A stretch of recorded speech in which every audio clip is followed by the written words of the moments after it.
Hey guys! 1 Peter chapter 2 verse 9, ngunit kayo ay isang lahing pinili, mga mahalikang pari, isang bansang hinirang, bayang pag-aari ng Diyos, pinili upang magpahayag ng mga kahangang-hang ginawa niya. Siya ang tumawag sa inyo mula sa kadiliman patungo sa kanyang kahangahangang kaliwanagan. Naranasan niyo na ba na mapili sa isang bagay na alam nilang magaling ka? O mapili sa isang bagay na hindi ka naman magaling pero ikaw pa rin yung pinili? O mapili sa isang bagay na marami kang kalabang magagaling pero ikaw pa rin ang pinili?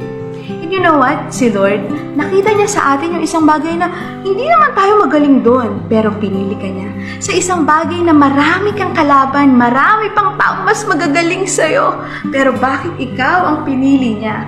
O nakita ng Panginoon na mas marami namang mas may kaya pa, pero bakit ikaw ang pinili niya?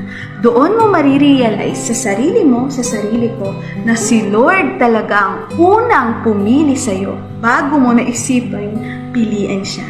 So bakit ka magre-regret na naglilingkod ka sa Panginoon? Kung si Lord ang unang-unang nakakita ng kakayanan mo, kung kaya't pinili ka niya. Kaya piliin natin na laging piliin ang Panginoon at laging panindigan ang pagkatawag niya sa atin. Amen? This is Pastor Alea and I'm so happy na ako ay pinili ni Lord.